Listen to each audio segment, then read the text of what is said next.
Hello friends, स्वागत आपका आपके अपने परिवार सक्सेस गुरु।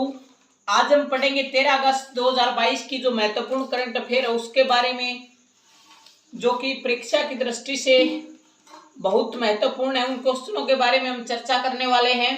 तो सुनिए आज का मोटिवेशनल कोट। अगर जीवन में सफलता प्राप्त करनी है तो मेहनत पर विश्वास करें। अगर जीवन में कामयाबी प्राप्त करनी है तो अपनी मेहनत पर विश्वास करें। किस्मत की आजमाइश तो जुए के खेल में होती है। अगर हम बात करें कि लगातार हम मेहनत करेंगे तो जो हमारी किस्मत में नहीं लिखा है वो हासिल कर सकते हैं। अगर किस्मत के भरोसे बैठेंगे तो जो हमारी किस्मत में लिखा है वो भी नहीं मिलने वाला। अगर मेहनत करोगे तो किस्मत के भरोसे नहीं बैठना पड़ेगा, क्योंकि लगातार मेहनत करने से आपको सफलता जल्दी मिलने वाली है। क्योंकि एपीजे अब्दुल कलाम जी कहा करते थे कि इंतजार करने वाले को केवल उतना मिलता है जितना मेहनत करने वाला छोड़ देता है। तो लगातार मेहनत कीजिए, अपने एग्जाम को क्वालिफाई करने के लिए जी तोड़ मेहनत कीजिए, अपने माँ बाप का सपना पूरा करने के लिए।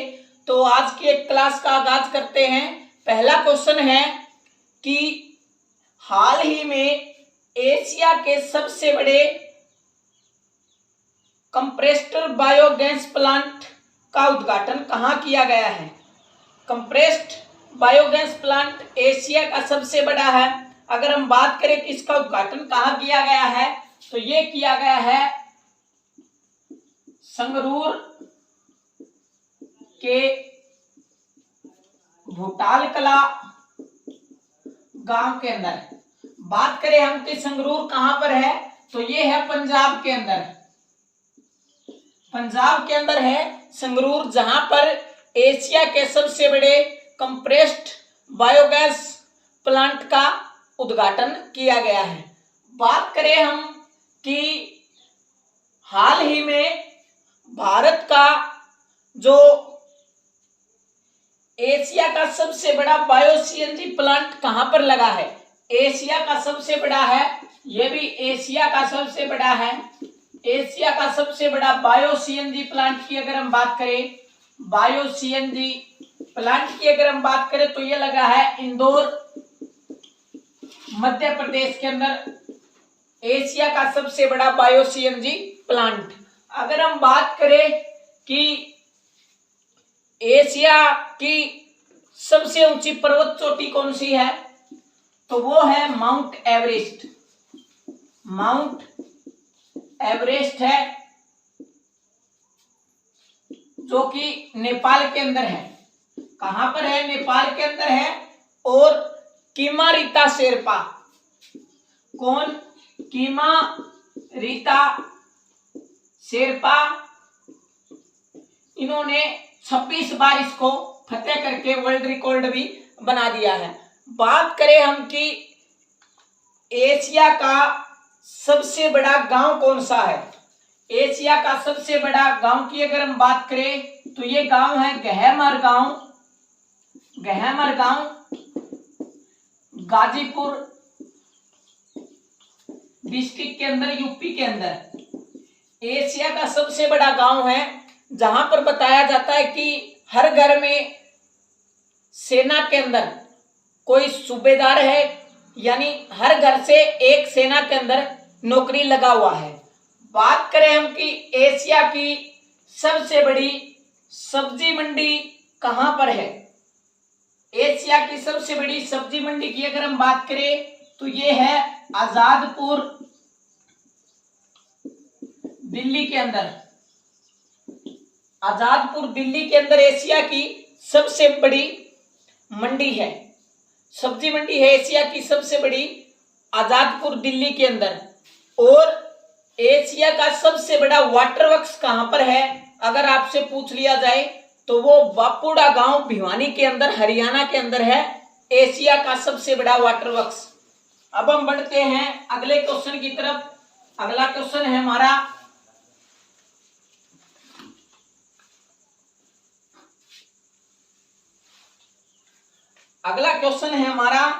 कि हाल ही में किस भारतीय बैंक ने अपने 100 वर्ष पूरे किए हैं। हाल ही में किस भारतीय बैंक ने अपने 100 वर्ष पूरे किए हैं? तो ये किए हैं Delhi cooperative society. Cooperative society bank ने अपने 100 वर्ष पूरे किए हैं। 100 वर्ष पूरे करने पर इनको जो सहकारिता मंत्रालय है, सहकारिता मंत्रालय की अगर हम बात करें, सहकारिता मंत्रालय द्वारा इस बैंक को सम्मानित किया गया है। और कौन है सहकारिता मंत्री? तो अमित शाह जी। अमित शाह जी हैं, सहकारिता मंत्रालय है जिन्होंने दिल्ली कोऑपरेटिव सोसाइटी बैंक को सम्मानित किया है। और इसके अंदर जो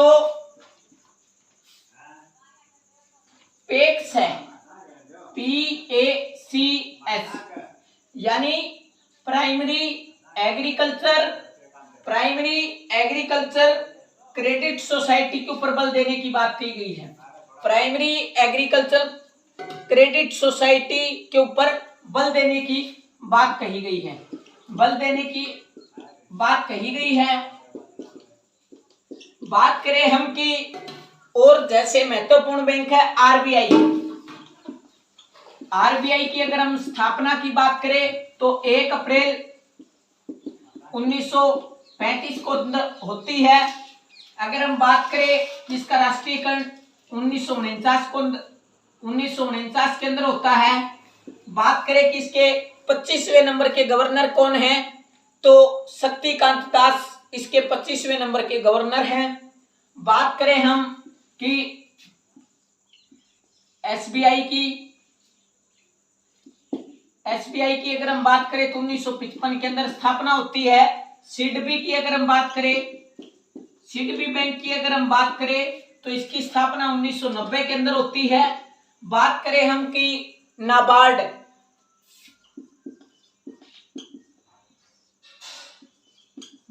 की अगर हम बात करें तो इसकी स्थापना 1982 के अंदर होती है।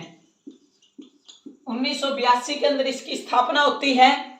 वर्तमान के अंदर गोविंद चिंतालू इसके हेड हैं। और इससे पहले अगर आपसे पूछे तो वो अशोक लवासा थे, जो कि वर्तमान के अंदर एशियाई विकास बैंक के अंदर चले गए हैं, जो कि मनीला फिलीपींस के अंदर स्थित है। तो नाबार्ड 1982, सिडबी इसके मुख्यालय की अगर हम बात करें तो इसका मुख्यालय लखनऊ के अंदर है। लखनऊ यूपी के अंदर इसका मुख्यालय है। बात करें हम अगले क्वेश्चन के बारे में। अगला क्वेश्चन है हमारा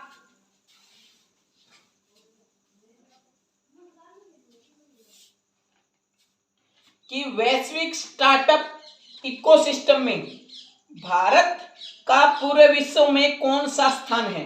वैश्विक स्टार्टअप इकोसिस्टम में भारत का पूरे विश्व के अंदर अगर हम बात करें तो कौन सा स्थान है?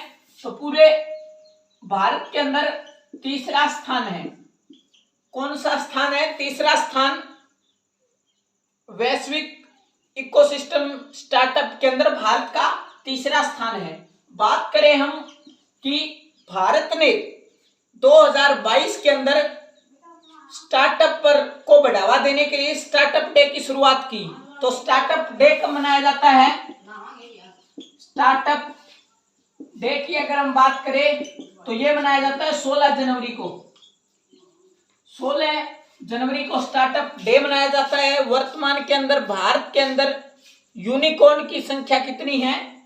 तो स्टार्टअप और यूनिकॉर्न की संख्या टोटल 105 है।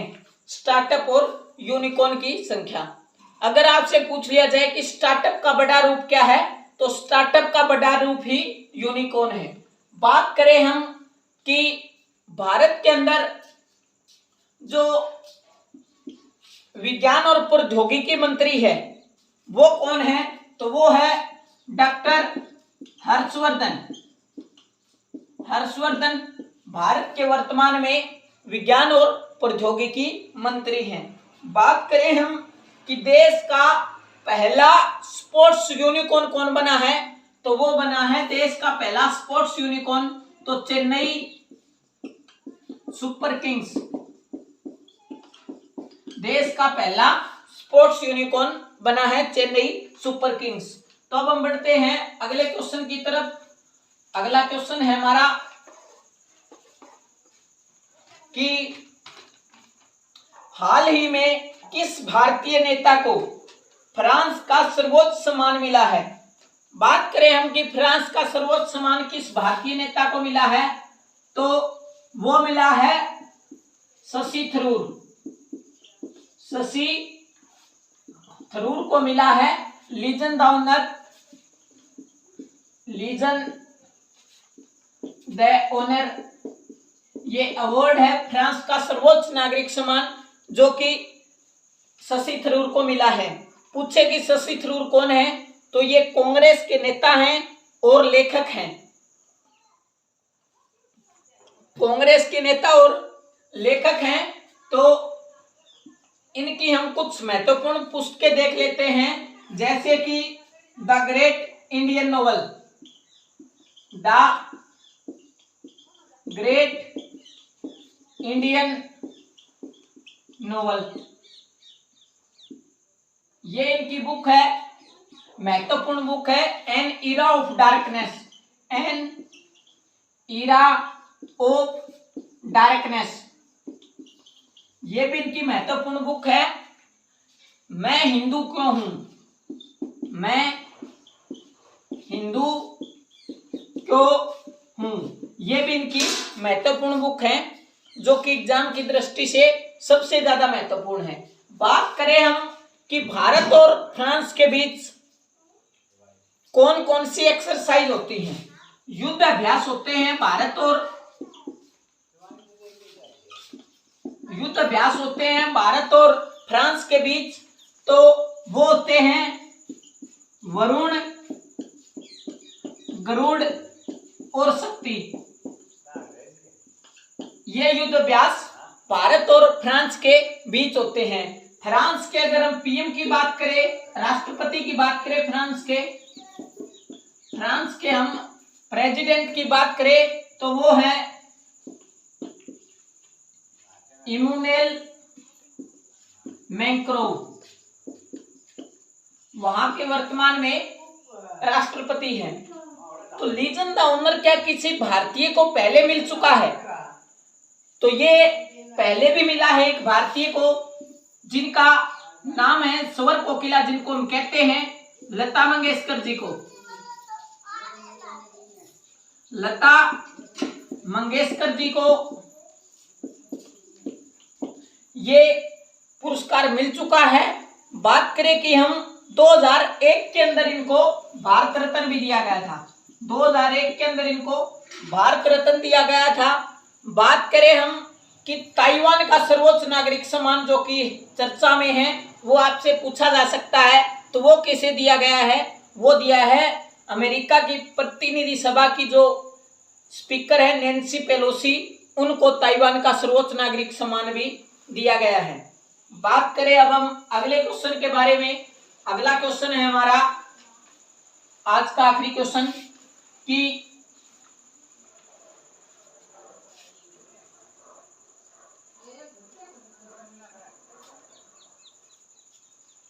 अगला क्वेश्चन है कि हाल ही में 600 टी20 मैच खेलने वाले दुनिया के पहले क्रिकेटर कौन बने हैं जिन्होंने 600 टी20 मैच खेले हैं? वो कौन है? तो वो है कीरोन पोलार्ड। कीरोन पोलार्ड है जिन्होंने की 600 मैच खेल चुके हैं।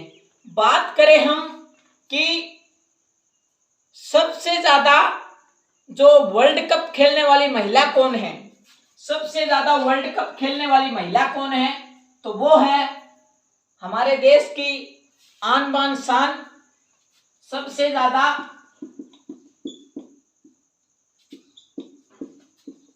वर्ल्ड कप अगर हम बात करें कौन है, तो वो है मिताली राज। मिताली राज है, जिन्होंने 6 वर्ल्ड कप खेल चुकी है और उन्होंने संन्यास लेने की भी घोषणा कर दी है। 6 वर्ल्ड कप खेल चुकी है, संन्यास लेने की इन्होंने घोषणा कर दी है। बात करें हम कि देश का पहला खेल विश्वविद्यालय कहां पर खोला गया है। देश का पहला खेल विश्वविद्यालय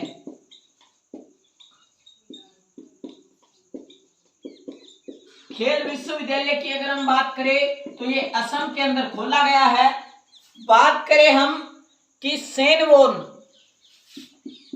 जिनका कि हाल ही में निधन हो गया, ये किस देश के थे, तो ये थे ऑस्ट्रेलिया के क्रिकेटर। कहां के थे, ऑस्ट्रेलिया के ये क्रिकेटर थे, ऑस्ट्रेलिया के ये क्रिकेटर थे। बात करें हम कि इनकी ऑटोबायोग्राफी का क्या नाम है, तो नो स्पिन, इनकी ऑटोबायोग्राफी है, नो स्पिन इनकी ऑटोबायोग्राफी है। अंतरराष्ट्रीय शतरंज संघ के जो उपाध्यक्ष बने हैं भारत के पहले ग्रैंड मास्टर विश्वनाथन आनंद, उनकी ऑटोबायोग्राफी की अगर हम बात करें तो माइंड मास्टर उनकी ऑटोबायोग्राफी है। तो फ्रेंड्स, आज की क्लास में इतना ही, मिलेंगे नेक्स्ट क्लास में। अगर चैनल पर नए हैं तो सब्सक्राइब कर लीजिए, बेल आइकन प्रेस कीजिए ताकि आपको हर क्लास का नोटिफिकेशन मिले। तो मिलेंगे नेक्स्ट क्लास में, तब तक के लिए जय हिंद, वंदे मातरम, भारत माता की जय।